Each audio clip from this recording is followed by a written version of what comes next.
PV Thommi ഉപദേശി 1881 കുന്നംകുളത്ത് സാമ്പത്തികമായി വളരെ പിന്നോക്കം നിന്നിരുന്ന ഒരു മാർത്തോമ ഭവനത്തിലായിരുന്നു തൊമ്മിയുടെ ജനനം. തന്റെ പ്രാഥമിക വിദ്യാഭ്യാസം പൂർത്തിയാക്കിയ ശേഷം അദ്ദേഹം ഒരു അധ്യാപകനായി. 19-ാം നൂറ്റാണ്ടിന്റെ ഒടുവിലുണ്ടായ ആത്മീയ ഉണർവിന്റെ ഫലമായി തൊമ്മി യേശുവിനെ രക്ഷിതാവായി ഹൃദയത്തിൽ സ്വീകരിച്ചു.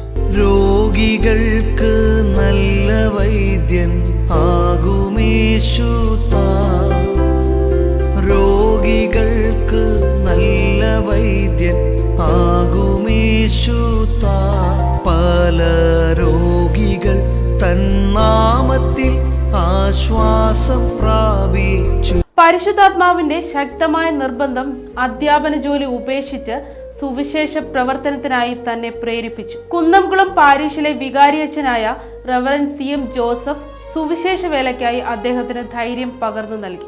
ടൈറ്റസ് രണ്ടാമൻ മെത്രാപ്പോലിത്ത അദ്ദേഹത്തെ തൃശൂരിലെയും പെരുമ്പാവൂരിലെയും സുവിശേഷകനായി നിയമിച്ചു. ഔപചാരികമായി ആധ്യാത്മിക പഠനമൊന്നും ലഭിച്ചിരുന്നില്ലെങ്കിലും അദ്ദേഹം ഒരു സഞ്ചരിക്കുന്ന ബൈബിൾ നിഘണ്ടു ആയിരുന്നു. അനേക തവണ ആവർത്തിച്ച് ബൈബിൾ വായിച്ച് അദ്ദേഹം ഒരു വ്യാഖ്യാതാവായി തീർന്നു. ഇതിനിടയിൽ തന്നെ അദ്ദേഹം തമിഴ് ഭാഷ പഠിച്ചു. അദ്ദേഹം ഒരിക്കലും സാമ്പത്തികമായി ഉന്നതിയിൽ എത്തിയിരുന്നില്ല. എന്ത് ലഭിച്ചാലും അത് സാധുക്കളായ ആൾക്കാരുടെ ഉന്നമനത്തിനായി ഉപയോഗിച്ചു. അവരുമായി അദ്ദേഹം പങ്കുവച്ച സുവിശേഷവൽക്കരണ രംഗത്ത് തൊമ്മിയുടെ വളർച്ച അസൂയാവഹമായിരുന്നു. എഴുത്തുകാരൻ, പ്രഭാഷകൻ, സംഘാടകൻ, വേദാധ്യാപകൻ, മാരാമൺ കൺവെൻഷൻ പരിഭാഷകൻ, ഗായകൻ, പാട്ടെഴുത്തുകാരൻ, സുവിശേഷ വെൺമഴു എന്ന പ്രസിദ്ധീകരണത്തിന്റെ പത്രാധിപർ, ഇങ്ങനെ വിവിധ മേഖലകളിൽ ദൈവം അദ്ദേഹത്തെ വേണ്ടുവോളം എടുത്തുപയോഗിച്ചു. 1905 തന്റെ 136 ഗാനങ്ങൾ അടങ്ങിയ ഒരു പാട്ടുപുസ്തകം വിശുദ്ധ ഗീതങ്ങൾ എന്ന പേരിൽ അദ്ദേഹം പ്രസിദ്ധീകരിച്ചു.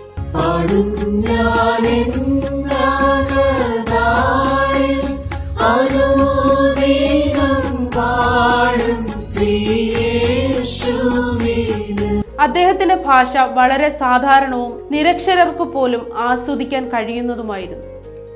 സുവിശേഷ പ്രവർത്തനങ്ങളുടെ തിരക്കിനിടയിലും ടൈഫോയിഡ്, കോളറ, വസൂരി എന്നീ രോഗങ്ങൾ ബാധിച്ച് മരണത്തിന്റെ കാലൊച്ച കാതോർത്ത് കിടക്കുന്നവർക്ക് ആശ്വാസമാകുന്ന നല്ല ശമരിയാക്കാരന്റെ ശുശ്രൂഷയും അദ്ദേഹം ചെയ്തു വന്നു. മാരക രോഗികളെ ജീവന് തുല്യം സ്നേഹിച്ച തൊമ്മി ഒടുവിൽ കോളറ രോഗത്തിന്റെ പിടിയിലായി.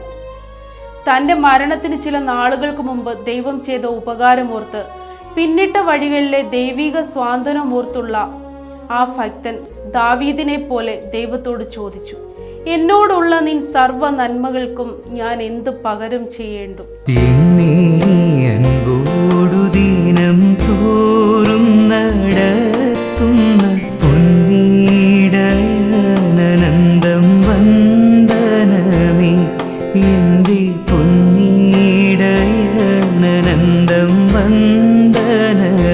ഹൃദയത്തിന്റെ അകത്തളത്തിൽ നിന്ന് ഉയർന്ന ഈ ചോദ്യത്തിന് തൊമ്മി ഉപദേശി കണ്ടെത്തിയ ഉത്തരം, മന്നിടത്തിലടിയൻ ജീവിക്കും നാളെന്നും വന്ദനം ചെയ്യും തിരുനാമത്തിന് എന്നായിരുന്നു.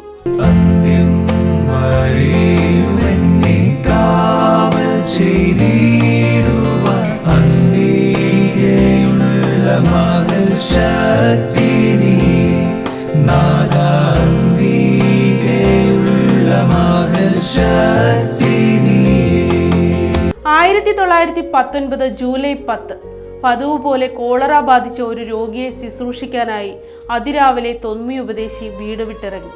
എന്നാൽ പതിവിന് വിപരീതമായി ഉച്ചയ്ക്ക് മുൻപേ അദ്ദേഹം മടങ്ങിയെത്തി. വയറ്റിൽ എന്തോ അസ്വസ്ഥത. ഉപദേശിക്ക് കാര്യം പിടികിട്ടി. കോളറ തന്നെയും പിടികൂടിയിരിക്കുന്നു. ഉപദേശിയുടെ ആരോഗ്യം നിമിഷം തോറും വഷളായി. വിവരമറിഞ്ഞവർ കൂട്ടത്തോടെ ഉപദേശിയുടെ വീട് ലക്ഷ്യമാക്കി ഓടി.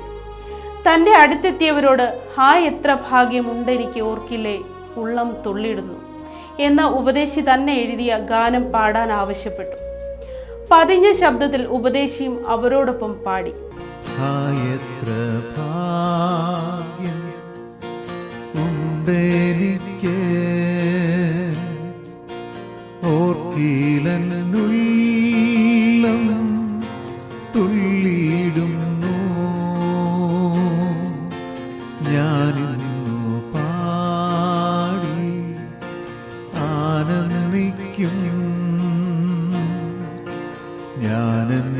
ഞാനെന്നുമേശു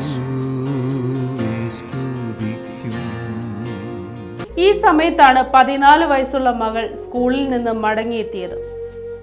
മകളെ ചേർത്ത് നിർത്തി പുണർന്ന് ഉപദേശി പറഞ്ഞു, മകളെ, സ്വർഗത്തിലൊരു അപ്പച്ചനുണ്ട്, ദൈവമകളായി ജീവിക്കുക. അധികം താമസിയാതെ 36-ാം വയസ്സിൽ തൊമ്മി ഉപദേശി യാത്രയായി. വളരെ ചെറുപ്പത്തിൽ തന്നെ മരണമടഞ്ഞെങ്കിലും അദ്ദേഹത്തിന്റെ ഗാനങ്ങൾ ഇന്നും സഭാവ്യത്യാസങ്ങളില്ലാതെ മലയാളി ക്രിസ്ത്യാനികളുടെ മനസ്സിൽ ജീവിക്കുന്നു.